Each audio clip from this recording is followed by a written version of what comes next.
Welcome, everyone. Hi, my name's Jenny Whitener. I'm the CEO of Bridge Innovate, and it's my pleasure to welcome you to the Future of Work, a Foresight Scouts Trend Briefing. It's exciting to be with you today. I hope you're having a fantastic Friday, and it would be fun just to start to say hello. If you wouldn't mind going into the chat and just saying hello to our presenters today, our guests, and to each other by saying your name and your organization. So that would be great. If we're getting started today, just say hello. And I'll just start doing that. So there I am. So I'm Jenny with Bridge, and I'd welcome all of you to say hello in the chat. Oh, great. There's Blake. Welcome. And Dan, thank you so much. Wonderful to have you all here today. Mary, thanks so much. Greg coming in. Thanks so much. Good to hear from you. And Patrick, welcome. All of you. Elizabeth, thanks so much for being here. And Hannah, great. Welcome, everyone. So I'd encourage you today as we explore a number of future trends that were identified from our Foresight Scouts program, encourage you to dialogue, right? Talk about them on the chat and explore them together and have fun with this program today. So let's get going. So welcome to Bridge's Inspire series. We started the series about a year ago, and it's our give back to the community, where we identify inspiring leaders from all segments of industry, both in the nonprofit and the for-profit arena, and ask them to share their inspiring stories around leadership, innovation, and change. And we're thrilled to have a smashing set of guests with us today. So let's continue on. When we think about foresight, I just want to pose this question to you. Why would you drive forward looking in a rearview mirror? If you think about that for a moment, many organizations spend an extraordinary amount of time looking at historical data. And I'm not saying that's a bad thing. What I'm proposing in terms of blending a perspective is adding a segment of foresight to your strategic thinking, to your perspective of planning, to how you mobilize innovation, how you're anticipating talent issues. That we look not only at historical data, but we're also looking at future trends, macro trends, and predictive analytics to help us navigate forward. Let's continue on. In fact, I love this particular exercise from the Future Today Institute. If you think about assumptions associated with the future, think about assumptions associated with the impact of technology advancements, or the impact around customer expectations and how they're changing, or even our competitor landscape. If you were to think about your own organization, I'm going to invite you in the chat, give me some read as to how your organization is currently navigating unknown unknowns, right? Or so if you would put in a 1, you're saying we're just kind of going at it based on pure gut. Or if you're giving it a number 2, it might be, oh, we have some evidence, but we're not really investing significant resources. Or a number 3, it might be, we have mounting evidence, we're building future models, and we're very well aware of the future trends and how we're going to respond. Or 4, we have extensive evidence, and we even have timelines established as to what we think future expectations are going. Okay, so I'm seeing mostly 2s, some 3s, 2.5. Good. So thanks so much. So we see that same trend. And if you've been impacted by the pandemic or any major shift, a technology advancement, an encroachment of competitor, our perspective is that you need to mobilize a more specific practice around foresight and anticipating these trends so that you're well prepared as an organization. Let's continue on. When we think about strategic foresight, it is a methodology and a body of work that's been around for many years. Historically, it was led by the strategy team in an organization. And what we're seeing in terms of leadership responsibilities today is that disruptions and these macro trends that are hitting businesses, no longer can we just expect a small strategy team to know about them. It really needs to be the role of leadership to have a more strategic foresight perspective broadly to equip the organization to be a higher performing organization responsive to these future trends. And the data is in on that, actually. Let's continue on. We see who's investing in strategic foresight. They're across all industries. We know that industries like Shell, exploration, have really been a thought leader for many years applying foresight, or Disney or Nike. And even in our own region and our geography, Shaw Floor is now implementing their own foresight scouting team as a part of their innovation and strategy practice for the company. Let's continue on. When you think about the future of work, our topic today, we know that all the major consultancies, all the major research organizations are predicting a major shift in the mix of occupations by 2030. And you can see from this chart from McKinsey, significant shifts occurring in the customer service, food services, production and warehousing, office support realms as automation surges in our workplaces. So let's take a look at this in a more sort of specific fashion with some of the trends that we found in our recent cohort experience. Let's continue on. I love the work from Amy Webb, just kind of teeing us up here about these foresight trends. Professor at NYU and founder of the Future Today Institute. Amy talks about a myriad of factors and inputs create the constellation of change that becomes our future, which tells us that you have to broaden your thinking or you'll be left behind. And if you're looking for a case to make with your leadership team around investing in foresight, this is it. You don't want to be left behind. You want to lean into these future trends and maximize the potential as they occur. Let's continue on. Some of the major macro forces that we looked at as a cohort, we launched a cohort back about a month ago. We put together a group of people from a cross sector of industries, and we kind of broadened our view as we looked at these macro trends. So we talk about the difference between micro forces, those are directly impacting and within control of our organization, versus a macro force, things are outside of our control, but still heavily impacting our organization. And we use a technology called Sprint Base, and I'll have Luke pop us over there, that helps us to mine those as a cohort and to explore them. Each of us posting these macro trends, debating them, and using all types of analysis tools to explore their implications. I would just say, look at the distributed workforce concept here, the digital divide, or any of these particular trends that came out, the automation that's surging in retail. Here's the distributed workforce documentation and data, or the automation in retail, how, we're having robots now sort of stocking shelves. This is here, folks. Walmart has quoting over 1,000 automated robots now in their stores by the end of the year, doing work that formerly workers did. So let's start to hear from our panelists today. I'm excited to introduce to you a wonderful set of panelists, and each of them, I'm going to ask them to introduce themselves and share with us a little bit about their learnings from being in this intense cohort that we were together having lunch for 6 sessions over about 2 weeks, exploring these future macro trends. So first, Mary Axelson, please introduce yourself to our audience today and share about your perspective on foresight. Well, hello, everyone. Super excited to be here.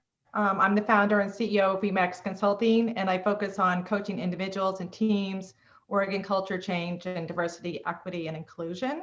And I told Jenny she could have had a session just on the major learnings, but I'll keep it brief. The one that really stands out for me is how important it is to look at macro trends outside of your own industry or company, what you focus on. As a result of us doing this work, we've discovered insights and implications across spectrums that create an opportunity for companies to build new capabilities or to be aware of implications regardless of your market or your industry. Great. Thank you, Mary. And Blake Boswrath, please introduce yourself. Hey, guys. I'm very happy to be here. Founder of Co-Thrive, and we help companies develop leaders. And I had a blast in this cohort, and big thanks to Bridge Innovate, to Jenny, to Mary for doing a great job facilitating it. And I would say 2 things for me in terms of major learnings. One was it kind of underscored for me something I'm already passionate about, but underscored the importance of the peer group and tapping into the power of a peer group. And when you pull people together in a way that you have sharp and talented people that are trying to be forward thinking, you just end up multiplying the intelligence that's around you. And just learned so much from the peers in the group and the research they were doing, the things that they already were kind of clued into when it came to trends and insights. And the second thing for me, a big takeaway, was the importance of structure. So having some kind of structure and tools and systems to go about building this capability. There's just a discipline behind developing futuristic thinking and foresight as a capability. And I know that we're going to cover a couple of those tools in today's session. So those are my big takeaways: the power of the peer group and the importance of having structure and tools and models. Great. Thanks, Blake. And Hannah, introduce yourself to the audience today. Hi, everyone. I'm Hannah.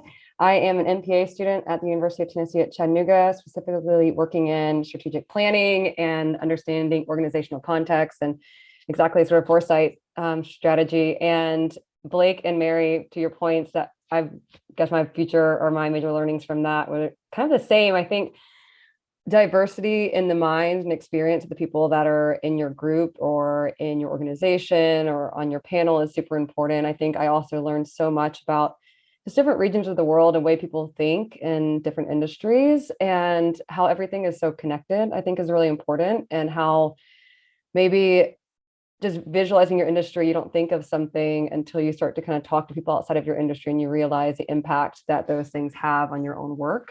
And also, along with Blake, with that structure, I think having these big, broad thoughts, but then having the tools to make it a more visual understanding is really important. To sort of take those thoughts and put them somewhere is a really excellent way to adapt to uncertainty.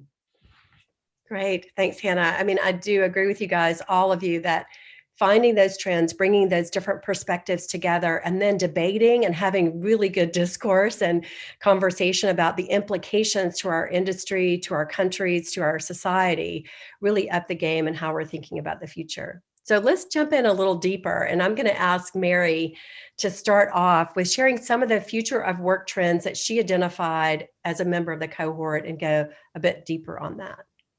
Thanks, Jenny.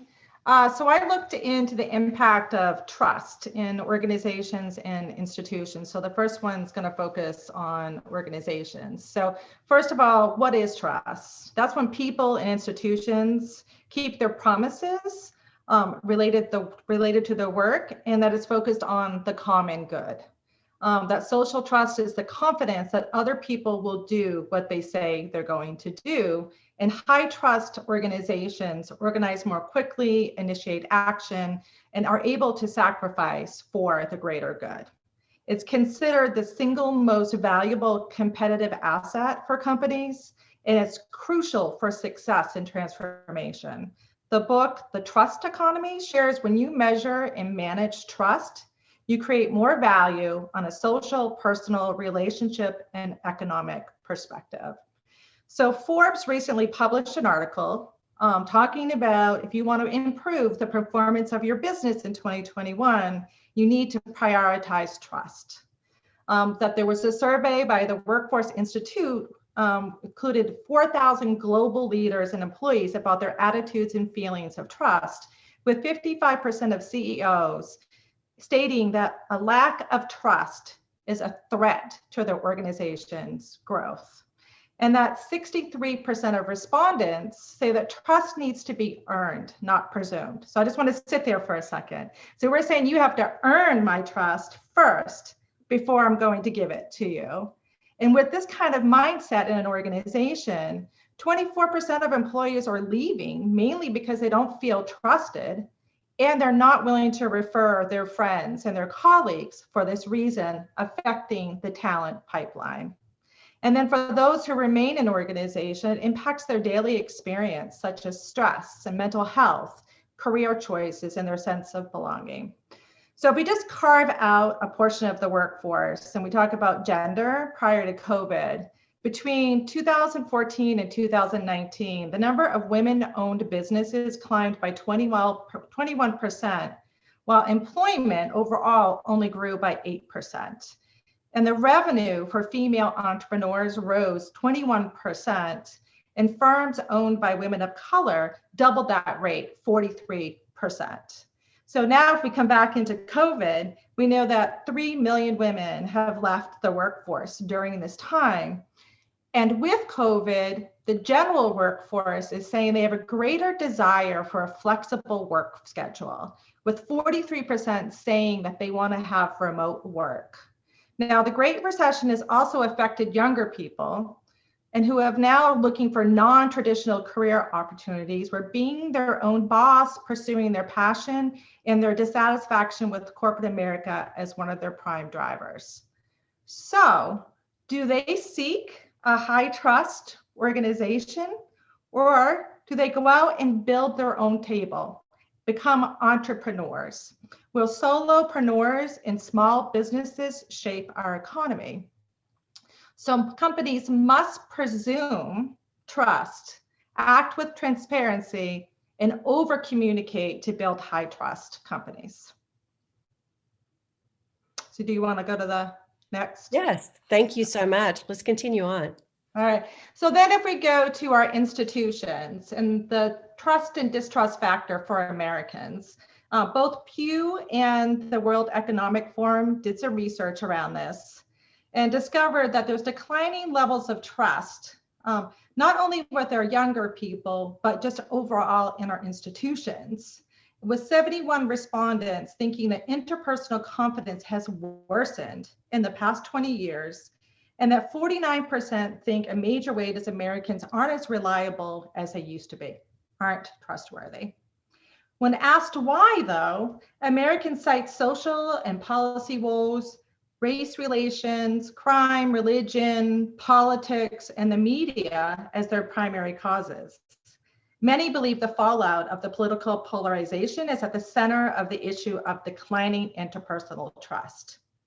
So what's interesting is that Americans are referring to the system, our institutions, yet they're making it personal, internalizing what's happening with our systems. 67% of Americans believe the lack of trust relates to broad societal problems, resulting in a lack of trust in our neighbors and our fellow citizens, and believing that people are just looking out for themselves. So, are we experiencing a trust crisis? Is raising Americans' understanding of how the lack of trust and confidence in our institutions key to raising interpersonal trust? For institutional trust and interpersonal trust, they must be connected, right? We must think of them holistically, and we have to fix the system, how the people are operating within the system, and how people are selected to work within the system. Great. Thanks, Mary. I think, one of the things that came out with a cohort is that if you don't have trust on your radar and you're not evaluating its implications to your business based on everything that's going on in our societies, that's a real miss, right? In terms of productivity, retention, recruitment, all the things that this affects decision-making. So thanks so much for highlighting this macro trend and its implications. We're going to turn to Blake and ask him to highlight a couple of macro trends that he found as a member of the cohort. Yeah, so the one I'm focusing on here is around this recognition that diversity, equity, and inclusion is a big point of emphasis, and it has been for a few years now, and it continues to grow for good reason. And this was a recognition of what is the workforce of the future, what do they need to be skilled in? And I know Hannah's going to talk a little bit about upskilling, and this was a specific skill that we need to be adept at in order to really create value and to be competitive even for certain positions, is how can we advance inclusion and advance DEI ultimately in our organization. So it's become a focal point. So you'll notice for each of these trends, we try to cite some growing trends that are supporting this high level macro trend. But for me, like one of the ways I think about this is with the leadership development work that I do with companies, one of the most common mistakes that leaders make is we end up building our teams and choosing people that are just like us, that think just like us, that come from a very similar background, maybe similar schools. And the reason we do that is very natural. We do that because it's comfortable and it's what we know. and so we're familiar with. And I actually got to do an interview with a great CEO, and he spent time talking about, he's like, you know what, 60 to 70% of my time is focused on my leadership team. And I've come to realize that I value what he calls a contrarian and a positive contrarian. So this was a new way to think about how can we advance diversity, equity, and inclusion. And in this context, it's how can we find people who think different than we do, contrary to the mainstream, and that stick out. They have different backgrounds, they have different perspectives, and intentionally include them, coach them up to do it in a positive way. We can all think of contrarians that might be really good at being critical, but being able to do that in a productive and positive way. But for me, this is the way that I'm living this out. So I guess the encouragement is, what does it look like for you? What does it look like for you to advance DEI? It's a critical skill that is highly coveted and being looked for by companies going forward. So there's one trend. I can move to the next one.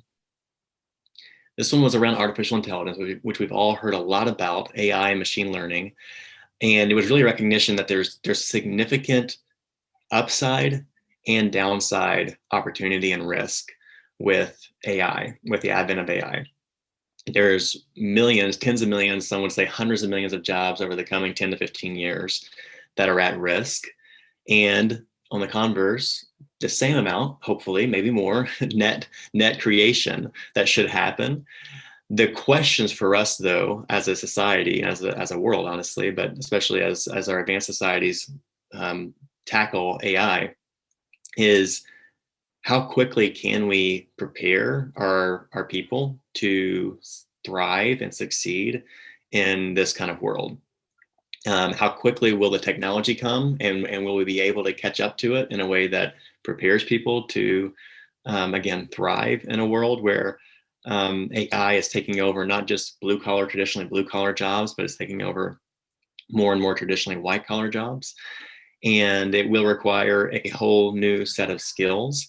And the way that we as companies, as organizations, nonprofits, and as governments handle the advancements in technology, the pace of change, and ultimately equip people to succeed in the new world is going to determine what side we're on. We're on the upside, or are we on the downside? Great. Thanks, Blake. And, in fact, we're seeing a lot of organizations focus their strategy efforts right now, not just around sort of a growth strategy to compete, but a strategy in order to address these macro trends. So where do we see automation impacting our business, or AI? What is the implication to our business? What the implication to our talent? And beginning to create scenarios and strategies to proactively address those shifts right now. So thanks for calling those out. Let's continue on with Hannah. So my macro trend here really follows that last one from Blake really perfectly. So this is kind of looking at the precipice of that decision that we have available to us, and the implications being the rise of poverty or an increased resilience. So if you kind of look back at the past trends, there's a fourth industrial revolution that we are currently in. And I think a lot of us still think that, it's coming. AI will be here soon. And it's something that we are currently already working through. And it begins to leave workers behind, and they're considered stranded workers. And there'll be a substantial amount of the population unable to participate in the economy. And this will have a negative impact on government revenues, Social security net spending, a lot of different areas, and then down even to like interpersonal opportunities for new jobs, opportunities for upskilling. And this is also going to really impact where people live, the way people live. And so if we can kind of continue the way that we're going, then that's what it's going to look like. But we also have the choices to use this foresight to understand where we're going and what kind of skills we have available to us to continue to move forward in a really productive way. So if we decide to kind of make these trend adjustments, we can focus on upskilling. The world economy could see a potential boost of $5 trillion by 2030. So something to kind of really look at is, what does this look like for individuals? So for upskilling, for the government, for organizations, for businesses, what kind of impact does this have on the global economy as a whole, as well as the social implications? And then when focusing on upskilling or reskilling or gaining these new tools, what other traits are developed in people? So do we start to develop resilience and adaptability, creativity, versatility?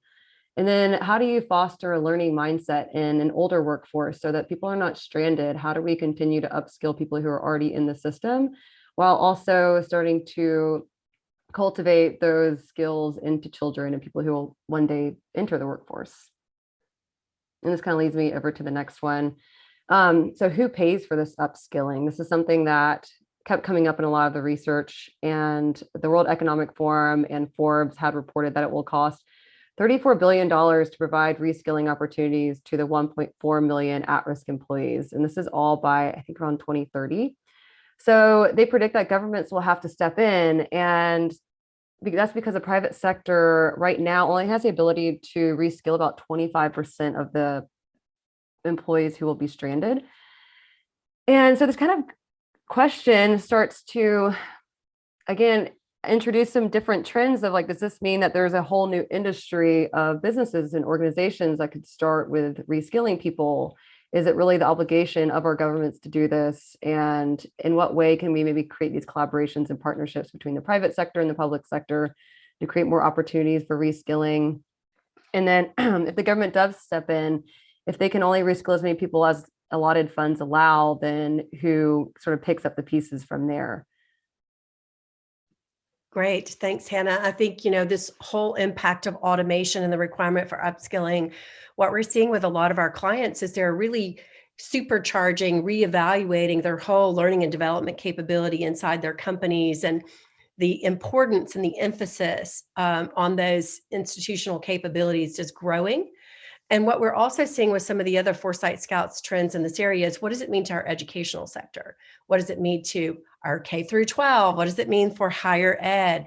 What is the role as the education sort of skilling ecosystem around our populations? How do we come together on this? So I think it's a calling that hopefully a number of us will engage together and collaborate on to address, just as you said. So thanks everyone for addressing that. I'm going to just kind of bring us together one last bit on Foresight Scouts if we continue forward.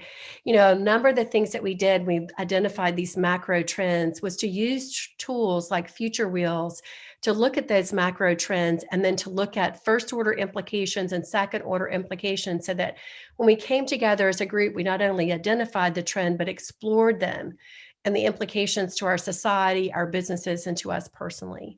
So we think about going on to the next slide and just continue on through our Foresight journey. I'd like to ask each of you to think about what you really gained in sort of investing in Foresight and building the skill set on that. And maybe I'll start with Blake and see if you would start, and then I'll go to Hannah and Mary.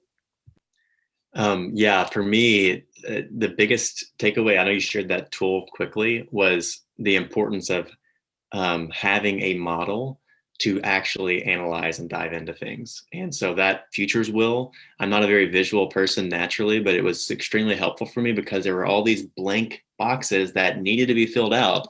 So it required that, hey, I'm going to identify a high level trend. And then I'm going to think of all of these. I think there were 5 or 6 different first order impacts, and then the corresponding second order impacts to those. So for me, it was just like building that muscle. I enjoy this sort of work, but it was building that muscle and then giving me a structure and tools to actually live it out. Okay, great. Thank you. And I'm going to go to Mary next, because I know she has a hard stop at 12. We're getting really close. So quick shout out, and then I'll go to Hannah. Yeah, thanks, Jenny. I've actually already started using a lot of the learnings from it. And I worked with a client last week in the financial service sector. And one of the things that I had them do is do the macro trends. Right, and start to look at that and outside of their own industry, and then have them narrow down and see what was applicable to their particular company, and then how that informed their business strategy. Great. And then we translated it to organizational design. So love it, and agree with Blake as well as far as the muscle and the tools and the visual management. Good. Well, I'm going to ask Hannah to join me as we go to the next slide and just talk a little bit about what's coming up on Foresight Scouts. And we do have another open enrollment cohort coming up in August. We'd love to see you as a part of that program. Or some of our clients are actually having us help them launch their own Foresight Scout capability, either as a part of an educational program or as a part of their own strategic capability inside their company. So Hannah, any last shout outs as to the impacts of Foresight as we wrap up today? Of course. I mean, obviously to go off of Mary and Blake, the tools were amazing. And I think, again, having that model and that structure and that idea of where your thoughts can go is really nice and put them somewhere. But then I also really loved the idea of sitting with discomfort. So there's so many things in the uncertainty aspect of trends. I was like, this is too much, and just to think about the future of AI. And it's something that I tend to kind of stick my head in the sand about, but it was kind of nice to pull it out and like shake it off and just be like, okay, this is what we have in the future. And to allow yourself the agility and adaptability, I guess, in that way. So yeah, as we wrap up today, thanks Hannah, thanks Mary and Blake for sharing your perspective. It was great having you as a part of that cohort program. And I just invite our panelists to lean into the future, lean into these disruptions, whether you're in a cohort program like ours or you're leading your own program, encouraging people to understand these trends that are coming and be prepared. So thanks again for joining us today. We have a lot of other events at Bridge Innovate's Inspire series coming up. Just check us out at bridgeinnovate.com/events. And we hope to see you again soon on another program. Bye now.